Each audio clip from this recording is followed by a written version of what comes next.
Oxygen is crucial for sports performance. So we want to get as much oxygen delivered to the muscles as possible.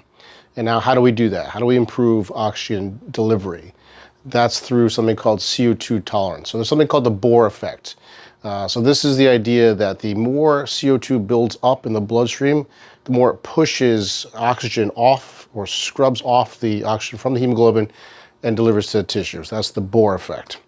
So everyone's got a different set point in how sensitive they are to carbon dioxide. So first thing you want to do is test that, something called the BOLT test or body oxygen load test.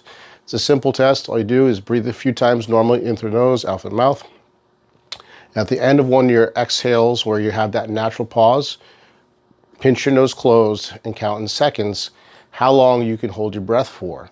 Now, it's not a maximum breath hold test. So if you're gasping at the end, you've held your breath too long. It's a maximum comfortable breath hold test. So you hold it for as long as you can without, until you feel that first urge to breathe or until something involuntary like a swallow occurs. So that's your score, however many seconds you can do. If you're at 40, 45 seconds, congratulations, you're doing great. You're an exceptional, probably cardiovascular athlete. 20 to 25 seconds is considered sort of normal. If you're closer to 10 to 15 seconds, there's a lot of room for improvement there. And by the way, this number can change a lot. So if you are very stressed or had a few nights of poor sleep, that number is going to go down. All right, so that gives you a range of where you stand and how and which direction to improve.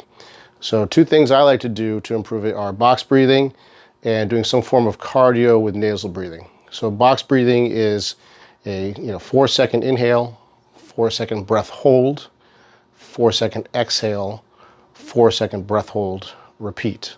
And of course, you can play with the numbers. You can work on 5 seconds, 6 seconds. But what the idea here is those breath holds and the exhale, what I'll do, sorry, not the exhale, but the breath holds increases your CO2 in your bloodstream. And over time, that changes your chemosensitivity to carbon dioxide. So that's number one.